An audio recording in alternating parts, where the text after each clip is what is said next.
So there's a problem I have when I'm planning out stories that I want to tell, in that the worlds that I build in my head are far too large to actually include in any kind of game that I can put together in a reasonable amount of time. And I imagine I'm not alone in having this problem. I know that one solution to this problem is to have characters have a dialogue or talk between themselves about the world outside of the game, or beyond the bounds of what you can experience. And that way you don't have to create the assets or the locations that they're referencing. The problem is, if this isn't done well, it can come across as very dry and boring, or just exposition for the sake of exposition.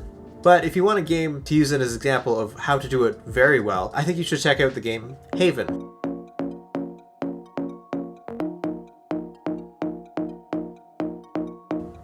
Hi, I'm Mike, and today I want to talk to you about the game Haven, and how it manages to build out a world beyond the game that we get to actually experience, through the characters and their dialogue. But before we get too much further into the video, I do want to bring up that Haven is listed as mature on its store page, from the Steam store page. The developers describe the content in this game like this.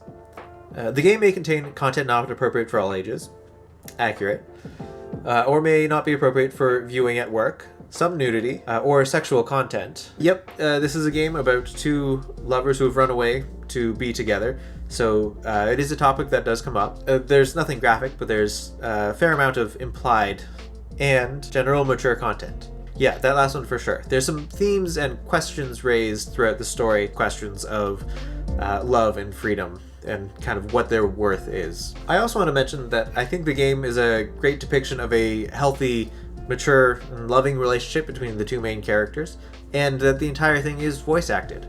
At the start of the game, you get to choose which version of the two main characters you follow throughout the game, and I haven't had time to play the game through entirely 3 times, but what I have experienced, all of the voice acting has been great. Now I think it's time that we talk about the game itself, before we dive further into why I think you should check this game out if you want a good example of how to use dialogue to build out a world beyond what you can see in the game. So most of your time in the game will be spent moving around, I guess, as like most games. But in this case, you get to fly around on these anti-gravity or hover boots as you explore these different islands that are floating in the sky. Now most of the islands that you come across are covered in a substance that the characters start to call rust, and by flying over them with your hover boots, you're able to disperse it and clean up the islands. This provides a great opportunity to just explore the islands themselves. Every once in a while, as you're clearing the rust from these islands, you'll run across a location or something that will trigger a brief dialogue scene between the two main characters, where you get to learn more about the world that they come from and or about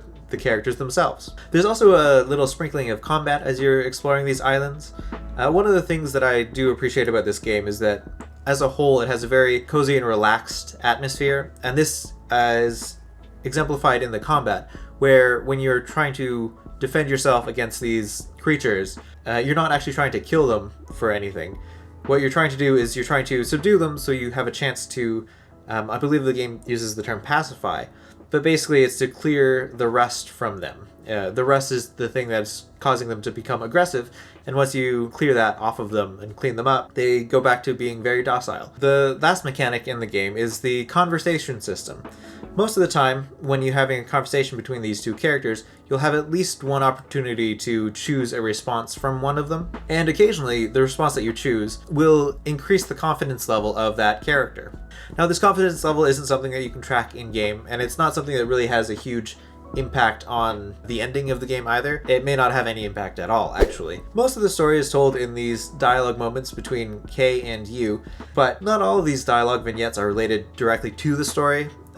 They can be more character focused. These character building moments are important because, as we learn in the game pretty early on, Kay and you have both have very different areas of interest and specialties.